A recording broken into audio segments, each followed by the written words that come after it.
तो तड़के इजराइल ने ईरान पर किया बड़ा हमला। इजरायली वायुसेना का ईरान के परमाणु कार्यक्रम से जुड़े ठिकानों को खाक में मिला दिया। तेहरान के कई हिस्सों से धमाकों की तेज आवाजें सुनाई दी गई।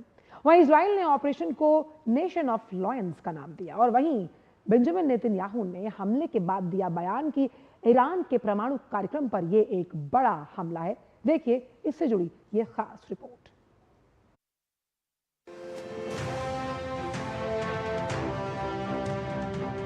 बरसों की थी तैयारी, बस सही समय का था इंतजार और तोड़ दिया तैयार होने से पहले ही एटम बम का ट्रिगर। सिर्फ तोड़ा ही नहीं बल्कि इजरायली सेना ने ईरान में फेर दी तबाही। तेहरान से लेकर नतांज तक बम, बारूद और बर्बादी का मंजर। सुबह के करीब 4 बजे थे। ईरान के सैन्य ठिकानों और न्यूक्लियर साइटों पर ऑपरेशन राइजिंग लाइन के तहत बम, मिसाइलों, ड्रोन और फाइटर जेट टूट पड़े। इजरायली सेना ने ईरान के अंदर 6 ठिकानों को निशाना बनाया। इजराइल ने राजधानी तेहरान और इसके आसपास के सैन्य ठिकानों पर हमला किया। हमले में ईरान की प्रमुख परमाणु साइट को भारी नुकसान पहुंचा है। इसी साइट पर ईरान यूरेनियम संवर्धन का काम कर रहा था, जिससे परमाणु बम बनाया जा सकता है। साइट पर हमले के बाद रेडिएशन के खतरे को लेकर चिंता जताई जाने लगी। हालांकि बाद में IAEA ने साफ किया कि नतांज में विकिरण के स्तर में कोई वृद्धि नहीं देखी गई है। इसके अलावा तबरेज न्यूक्लियर रिसर्च सेंटर और 2 सैन्य ठिकानों को निशाना बनाया। इस्फहान, अराक, करमनशाह शहर के रणनीतिक ठिकानों को इजरायली सेना ने नुकसान पहुंचाया। लेकिन शाम होते होते इजराइल ने नतांज पर फिर धावा बोला। इस बार इजराइल ने रिवोल्यूशनरी गार्ड्स के एरोस्पेस कमांड के एक बड़े हिस्से को नष्ट करने का दावा किया। हमने परमाणु ठिकानों पर हमला किया है। हमें सार्थक परिणाम मिल रहे हैं। हमले में ईरान के कम से कम 6 परमाणु वैज्ञानिक मारे जा चुके हैं। इजराइल ने न सिर्फ परमाणु कार्यक्रम से जुड़े वैज्ञानिकों को लक्षित किया, बल्कि सेना की कमर और मनोबल तोड़ने की भी कोशिश की। रिवोल्यूशनरी गार्ड कॉर्प्स के प्रमुख मेजर जनरल हुसैन सलामी, सेना प्रमुख मोहम्मद बघेरी समेत कई प्रमुख कमांडर मारे गए। सलामी ईरान के सबसे प्रभावशाली लोगों में से एक माने जाते थे। बघारी ईरान की सेना के सबसे प्रमुख स्तंभ थे, जो सेना के बीच नीतियों को लागू करने और प्रबंधन का जिम्मा संभालते थे। हमले पर ईरान ने कड़ी प्रतिक्रिया दी। ईरानी सेना का कहना है कि अमेरिका और इजराइल को हमले की भारी कीमत चुकानी पड़ेगी। वहीं सर्वोच्च नेता आयतुल्ला अली खामनेई ने कहा कि ये हमला इजराइल के स्वभाव को दर्शाता है, जबकि ईरान के विदेश मंत्री ने इसे युद्ध की घोषणा करार दी। ईरान ने जवाबी कार्रवाई करते हुए इजराइल पर 100 ड्रोन हमले किए। इजराइल ने अपनी सीमा में घुसने से पहले ही सभी ड्रोन को मार गिराने का दावा किया। जॉर्डन ने भी इसकी पुष्टि की है। इजराइल ने उद्देश्य हासिल करने तक हमले को आगे जारी रखने की चेतावनी दी है। इजराइल ने इसे अपने अस्तित्व को बचाने की लड़ाई करार देते हुए कहा कि एक पल का इंतजार नहीं किया जा सकता था। इजराइल का कहना है कि जो भी चुनौती देने की कोशिश करेगा, उसका ऐसा ही अंजाम होगा। गहराते एक और युद्ध की आशंका से क्षेत्र में जबरदस्त तनाव है।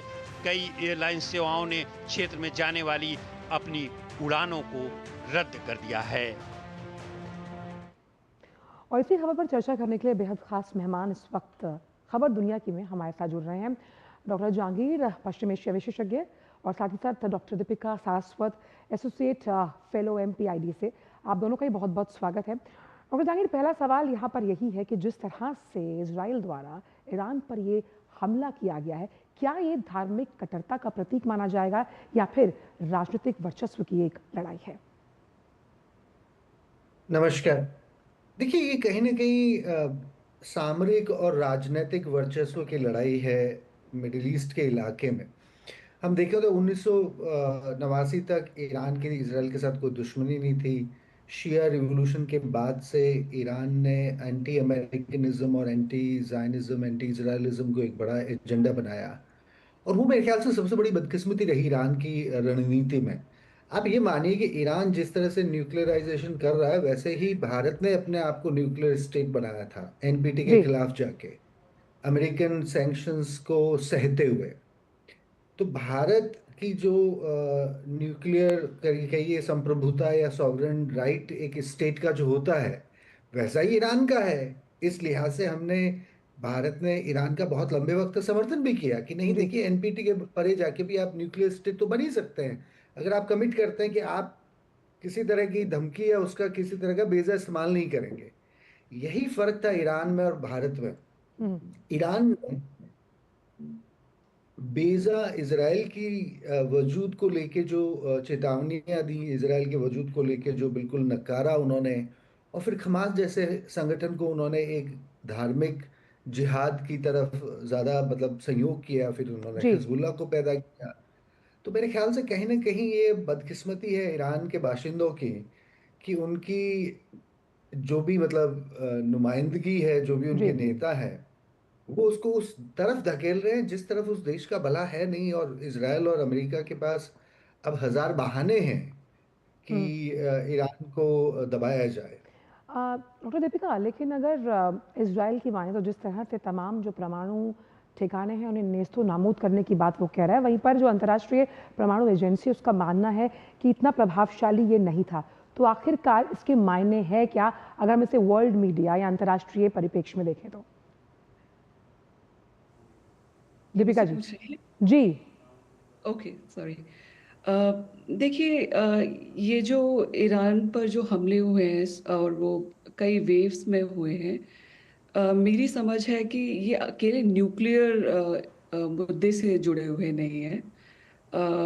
न्यूक्लियर इशू एक इजराइल ने उसको, खासतौर से इजरायली प्रेसिडेंट ने, बेंजामिन नेतन्याहू ने उसको बहुत फोकस किया है। बट मार्च में ही अमेरिकी खुफिया एजेंसी, उनकी जो डायरेक्टर है तुलसी गबार्ड ने अपना असेसमेंट दिया था कि कोई ईरान कोई वेपनाइजेशन नहीं कर रहा है।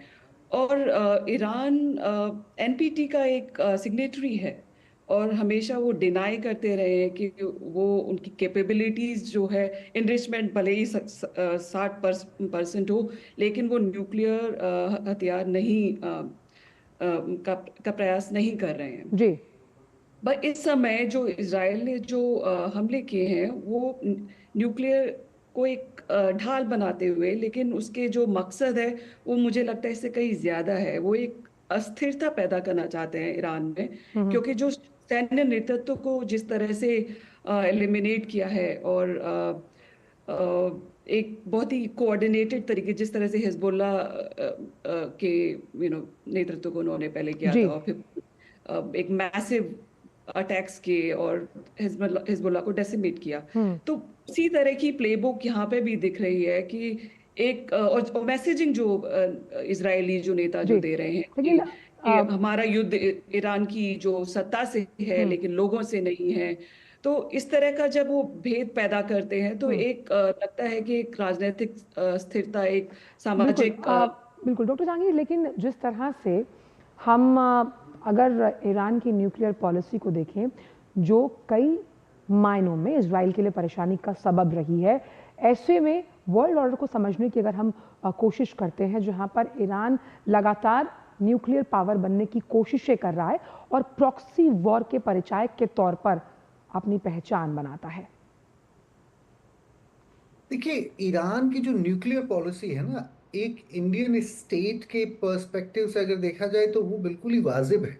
हम्म, अमेरिका, वेस्टर्न कंट्रीज ने अपने न्यूक्लियर मतलब आर्सेनल को अब तक बिल्कुल कम नहीं किया है। सेकेंड वर्ल्ड वॉर के बाद ये बहुत बड़ी मुहिम चली थी कि भाई न्यूक्लियर वेपन्स नहीं होने चाहिए, और जिनके पास हैं उनको उन्हें छोड़ना चाहिए। तो अमेरिका जैसे देशों ने अपनी दादागिरी के चलते उस चीज़ को अलग तरीके से बनाया कि अब न्यूक्लियराइजेशन नहीं होगा। मेरे ख्याल से भारत के नागरिक के तौर पे अगर आप, मैं देखता हूँ इसे कि ईरान की न्यूक्लियर पॉलिसी वही है जो भारत की रही है, और उससे कोई भी असहमति कर पाना मतलब सैद्धांतिक तौर पे ठीक भी नहीं लगता। हम्म, पर जो दूसरी बड़ी परेशानी है ईरान की, वो है उनका एक वैचारिक शिया रिवॉल्यूशन को हम्म, लेके जो मिडिल ईस्ट के लोगों में है। आप देखिए ना, इसराइल और अमेरिका और फ्रांस और इंग्लैंड को तो अलग कर ही दीजिए, पर यूएई, सऊदी अरेबिया, जॉर्डन, ये वो देश है जिन्होंने अक्टूबर 2024 में जब इसराइल ने 180 बैलिस्टिक मिसाइल छोड़ी थी, तब इन देशों ने इसराइल की सुरक्षा में मतलब टेक लगाई थी। हम्म, तो अरब देश जो सुन्नी देश हैं वो भी एक तरह से ईरान के इस आइडियोलॉजिकल या वैचारिक वॉर को लेके बड़े चिंतित रहते हैं। तो मेरे ख्याल से ये दो अलग अलग मुद्दे हैं कि ईरान का न्यूक्लियर होना या न्यूक्लियर टेक्नोलॉजी की तरफ जाना अपने आप में एक बहुत ही कायम बात है। उस पे अमेरिका जैसे देश की दादागिरी नहीं, मतलब बिल्कुल मानी जानी चाहिए। आपको लेकिन याद होगा डॉक्टर जहांगीर, जब तक अमेरिका का इजराइल को पुरजोर समर्थन करना, जब हम अंतर्राष्ट्रीय परिप्रेक्ष्य में देखते हैं और जिस तरह का ये घटनाक्रम चल रहा है, आगे आप चेक्स एंड बैलेंसेस कैसे देखते हैं? कौन देश किस तरह से ईरान की तरफ होगा और कौन से देश इजराइल की तरफ? इसराइल की तरफ अमूमन सारे वेस्टर्न अमेरिकन यूरोपियन देश हैं, वो रहे हैं और वो रहेंगे। जो बदकिस्मती ईरान की है वो ये है कि उन्होंने एक हद तक रशिया और चाइना की शय पे अमेरिकी विरोध की राजनीति को मिडिल ईस्ट में कायम करने की कोशिश करी। देखिए, चाइना का ईरान के प्रति बड़ा शय है। पुतिन ने भी ईरान को बहुत शय दी थी कि आप अमेरिकन विरोध को बढ़ाइए इस इलाके में, मिडिल ईस्ट में। मैं आज आपसे तल अवीव से बैठ के बात कर रहा हूँ और मैंने कई साल तक इस देश में काम किया है। तो जो एंटी अमेरिकनिज्म है उसके शय में ईरान और चाइना, मतलब भले ही इसके शय में हो, पर ये कोई देश ईरान की इस लड़ाई को आगे नहीं ले जा पाएंगे। आज जी। ईरान अकेला है वाकई में। डॉक्टर दीपिका, अगर हम इजराइल और ईरान के बारे में जब हम चर्चा करते हैं तो यहाँ पर एक बात समझने वाली ये भी आती है कि किसी ज़माने में दोनों के दोस्ताने रिश्ते रहे थे, लेकिन आज का दौर परिप्रेक्ष्य बिल्कुल बदल चुका है। आने वाले समय में आप किस तरह से दोनों देशों के बीच ये पूरा घटनाक्रम देखती हैं, जिसमें भारत की भूमिका क्या हो सकती है? देखिए, इजराइल और ईरान के बीच का जो एक जो बहुत समय से क्या उसको शीत युद्ध टाइप का चल रहा था, और फिर पिछले अक्टूबर 7 अटैक के बाद में वो बहुत ही ओपन तरीके से आया, और दोनों तरफ से देखा हमने अप्रैल में और अक्टूबर में लास्ट ईयर कैसे मिसाइल दागी एक दूसरे पर।